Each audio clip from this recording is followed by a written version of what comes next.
Pre-C, not our day this afternoon, a 3-0 defeat to Boston United. What were your overall thoughts on that? I thought deservedly Boston won the game. I thought first half they were excellent. They played through us really well. We struggled to contain them. They were pretty ruthless in taking their chances. And there have been odd times this season where we haven't started games well. We've talked about not starting games well, and if you don't, and it doesn't matter whether you're home or away, at some point you're gonna get punished, and that's probably what happened to us today. We did start slowly here. They were on the front foot. We never, I don't think we really got a foothold in the game before they scored. So credit to them. I thought they were good. I just felt, we had to change. We had to change something very early in the game. We changed our shape, and we did start to make a few little inroads. But then he conceded the second goal, and then the third one on half time is a killer one. Then you're looking at a response off the players, because it can get ugly. We've seen some crazy results and score lines this season, but like we do, we never give up. We show really good character, but we were just on the front foot a lot more. We were better on the ball. We were winning individual battles. We were starting to create. We worked the keeper. We missed a penalty.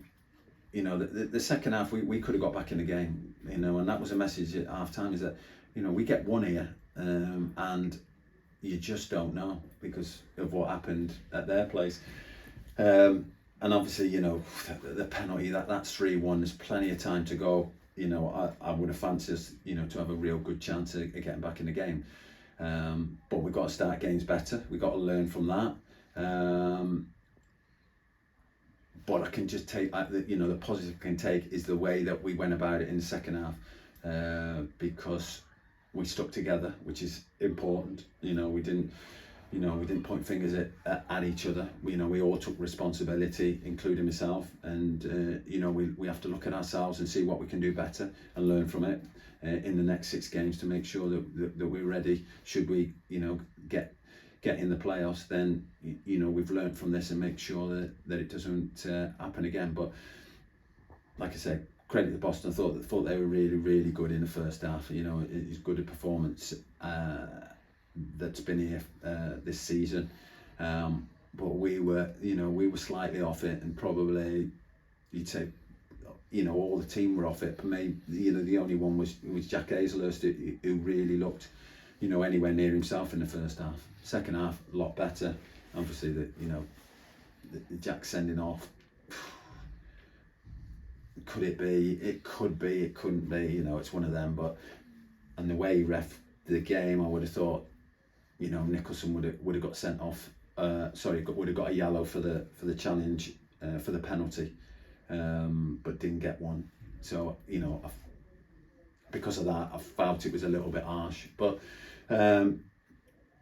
Jack will learn from that, because he has had a couple earlier in the season, because he is all-hearted, and he'll learn from that one, and he's been brilliant for us. And look, we have to take it on the chin. We're still in a fantastic position. These things will happen and do happen, and it's how you come back from it. And I feel like we've shown that we're coming back from it with the second half performance. Because if we'd left on a real downer, then you're taking that into the next game, where we can take the positive of the second half performance, but we need to be better starting games. You mentioned a fair few times about the reaction of the second half. It was clear for all to see. Does that make it all the more frustrating in the way that the 3 goals were conceded? It does make it frustrating, because we know, look, more than capable. However well they played and however good Boston were today, we showed in the second half that if we applied ourselves better, we were a little bit braver. We were on our front foot. We were focused. Then we could nullify them and create chances. We just weren't quite at it in the first half. I said to the lads, look, mate, I could have got it wrong in the first half in that. We shouldn't have pressed as hard as we could, but in the second half we pressed really hard and we won the ball back and we created chances. So, it's something that I'll analyse my performance as well as the players will analyse theirs, and you're always learning and trying to improve and look back on it. But yeah, it is frustrating that we can play like we did second half, and look, you take into consideration they're 3-0 up and they're probably taking a foot off the gas a little bit, but they know what happened at their place. So we were close to putting a little bit of fear into them, but we just couldn't get that goal. Yeah, who knows what may or may not have happened had Justin's penalty gone in, but I think we touched on it off camera.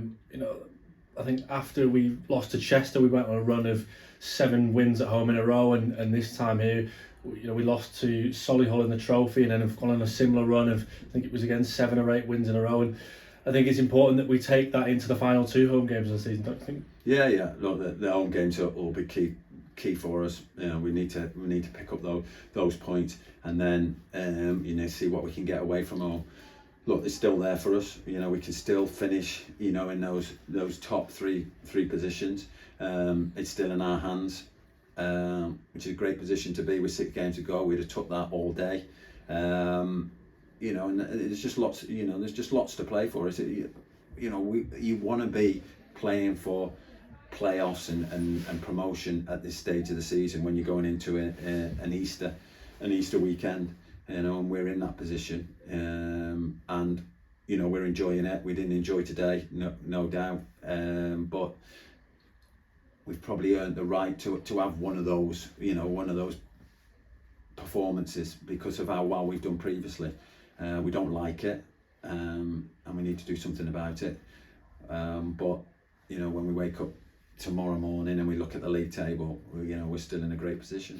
Yeah, and it goes without saying, the Easter weekend that's upon us, it's going to be a real tough battling game away at Darlington. They've been fighting for their lives. They've lost today, and I think they got 7 out of the last 9 games of wins, so we know how tough a test that's going to be. Yeah, another couple of local derbies that they've given us that we should be getting bumper crowds because we should be playing someone close to us, but now we've got to travel all the way to Darlington, and then Blythe have got to come to us, and it does take a little bit of the edge away of, these are bumper crowds, and same for Darlington. It'd be a bumper crowd at their place, an away support coming, and I've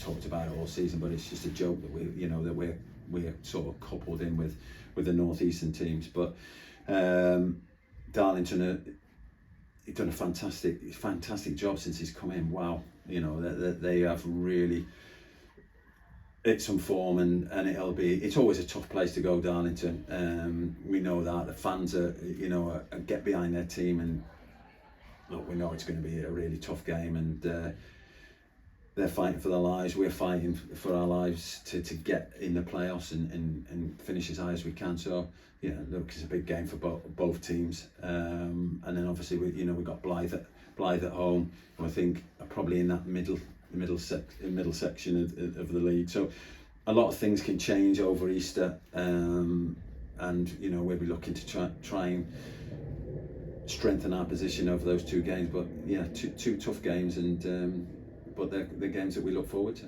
And looking at rounding things off, crowds I thought was excellent in terms of numbers, and how good was it? Everything across the week and then into today for World Down Syndrome Day, raising awareness, and everything for you on a personal note with Harry on the pitch and everything that surrounded that. Yeah, look, it's great, that we can raise awareness on, well, it's not World Down Syndrome Day today, but on Thursday for the game, and wearing the shirt, and and getting people here representing.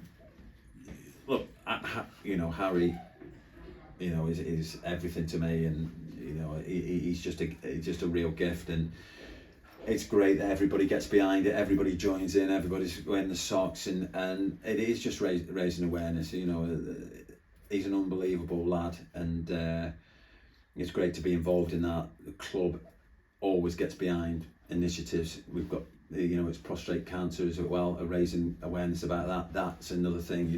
My dad died of prostate cancer. So yeah, look, it's for me, for World Down Syndrome Day, it's a celebration. Prostate cancer is a warning, and you know, and that obviously there's that sadness, but we don't want that to happen to anybody else. So, you know, keep showing awareness and go and get checked. It's so important, and you know, it's you know what's happened to Hannah.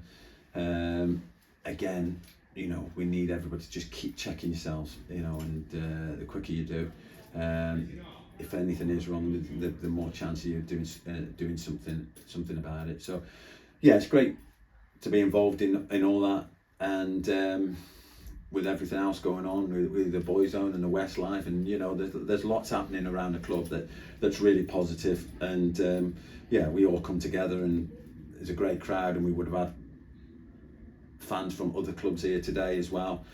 Obviously, they'd have probably wondered how are they in the top 3 or 4, but I think if they stayed after half time, they'd probably realise, oh yeah, they've got a bit of resilience, and they'll hang in there, and you know, hopefully they'll come back again.